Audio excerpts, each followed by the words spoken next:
Welcome to Skyrim Modding Monthly. This is Mitch, and here are 10 Skyrim mods from February 2023 worth downloading. At number 1, Vampire Lines Expansion is part of a series from JSerpa that aims to expand NPC dialogue for a bunch of different factions. He's already covered the Civil War, Forsworn, Thalmor, and Bandits. This time, vampires get a turn, which I am very here for. I love vampires. The lines are extremely vanilla friendly. They blend in perfectly with other vanilla lines like they were always meant to be there. And these aren't even made with AI. JSerpa is making these by splicing vanilla lines together in new and interesting ways. All the line expansions are ESL flagged and very conflict friendly. This month's Vampire Edition also extends a few of those lines to Warlocks, Necromancers, and the Dawn Guard. I think we can all agree that Skyrim NPCs can feel a little bland, especially the unnamed ones you encounter in caves and on certain quests. But these mods really hit that immersive Skyrim enhancement that I'm always looking for. They won't be leaving my load order anytime soon.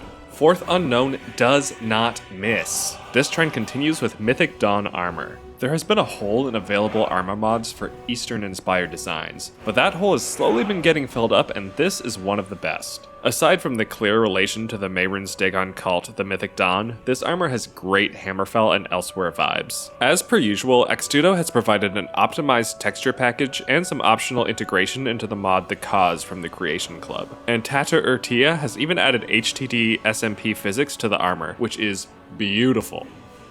If you've been modding Skyrim for a while, you'll be familiar with John Skyrim. He is some of the best mesh and texture mods on the Nexus. And with Skyrim being as old as it is, there are fewer and fewer items even left to update, which is why we're starting to get these cool and niche remodels like JS Torture Tools. This set of tools appears in a few places in-game, like the Dark Brotherhood Sanctuary and Fort Dawnguard, and JS's new model is just as high quality as everything else he makes. Torture never looked so good. I'll add a link to his mod page in the description of the video, just in case you need it. Speaking of beautiful, if you've overhauled the flora in your game, then you've probably come across some of Dr. Jacopo's 3D plant replacers. I'm so sorry if I butcher any of these names. This month, they uploaded 3D Dragon's Tongue. Orchids are one of my personal favorite flowers, so I had to cover this one, and you can definitely see the resemblance between them and Dragon's Tongue. It has a few color options, largely either a white and pink variant that looks more like a traditional orchid, and an orange one that looks like your normal Skyrim variety Dragon's Tongue. At first I thought I was going to prefer the white one, but once I got in-game, it just didn't feel quite right, and I ended up preferring the orange version.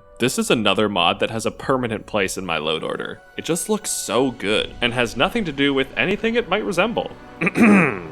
In the torrent of city overhauls available on the Nexus, like JK Skyrim, Cities of the North, Expanded Towns and Cities, and all the other ones out there, I can't help but feel that Spaghetti's cities have flown under the radar. They certainly flew under mine. Rubber Spaghetti has already tackled a bunch of different cities, including the major and minor settlements of Rorikstead and Riverwood. You can also get the major and minor cities together in an all-in-one package. These overhauls are a great set if you're looking for a low-impact change to cities without going quite as hardcore as something like JK Skyrim. Just small additions and tweaks, a very vanilla plus experience. They feel very compatible if you aren't using too many huge overhauls, and there is a list of compatibilities on the mod pages. If you're sick of the overhauls you have or are looking for something lightweight to flesh out your load order, definitely give Spaghetti's mods a try. Riverwood is the newest overhaul and helps bring a small improvement to this well-traveled town. But why stop there? Since there aren't any large changes to the settlements with Spaghetti's overhaul, Blubbos Riverwood fits right on top. Blubbos has been adding trees to a number of Skyrim settlements, so Riverwood is just the latest in a series. Blubbos' mods help make the towns and cities feel more natural simply by adding a few trees throughout the area. They're highly compatible with other overhauls, and just this simple addition can breathe new life into a location. Riverwood is a town located in the middle of a forest, after all. Are you gonna tell me that Lod cut down every tree in town? Everyone? Come on now.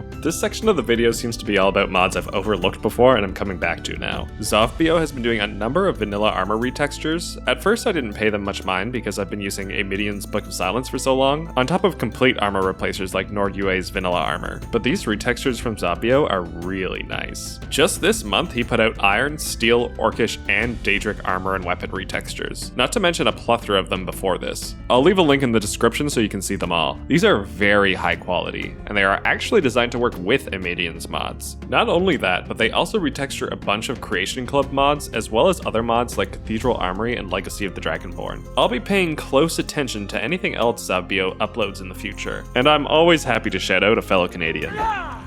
This next mod isn't exactly new as much as it is a new take on an often requested feature. Smash Open, an SKSE based lock overhaul by Edinstall, is a mod that lets you bash open locks with your weapons. Instead of every character you play being a lockpicking expert, now you can get at that loot with your strength of arms. This mod is configurable with an MCM, but by default, the locks you can bash open vary based on your weapon and your weapon skill, so opening that master lock at a low level won't be possible until you've progressed your skills up to a certain threshold, and even then there's always only a chance of success. I think this is a great and fair way to implement this kind of effect. This mod can also let you use destruction magic to get the same effect, and by nature of it being implemented with SKSE, it works extremely smoothly as if it was part of the game at launch. You're gonna have to indulge me a little on this next one. Mihail's chicks. They're so fucking cute. It's crazy sometimes what a small addition to the game can do for immersion. Like, yeah, where have the baby chickens been? Immersive creatures adds things like wolf pups, but they're just shrunk down wolves, and I don't want to kill the baby animals. I'm not a complete monster. All of the time. Now, this isn't just Mihail's chicks. This also includes an optimized texture pack from Xtudo, classic, and a fluffy patch from 649. I honestly can't get over it. They're so cute. Mihail turns out new mods every month. I'll be shocked when an episode of this series goes up without mentioning at least one of them. Now, I can't go on to the last mod from this month until we've done an honorable mention. Dynamic Animation Replacer tool from Daimo Taishi or Awin is a new modding tool currently in beta that helps you sort through and organize all of your DAR mods. The tool detects your mods through MO2 or Vortex and lets you organize them through animations, conditions, and mods. I haven't had a chance yet to do a real deep dive into this tool, which is why it's just the honorable mention for this month, but it seems like an invaluable tool to handle really heavy mod lists. Definitely check it out if you're a DAR user. Why save only one mod for last when you can go over 22 all wrapped into one neat package? Rin has been overhauling all the overlooked areas in Skyrim. I've downloaded everything they put out because his mods are so high quality, immersive, and compatible with other mods. This time around, it's Skyrim's Dragon Mounds. Rin has overhauled 22 of these locations altogether, adding architecture, enemies, and various clutter. These overhauls really help bring new life to Skyrim exploration. Any Rin mod is worth adding to your load order, and these are no different. The vanilla burial mounds don't feel like much of a landmark in the vanilla game. I think in my first playthrough I didn't even notice they were around. This mod really helps them stand out as unique, scenic locations.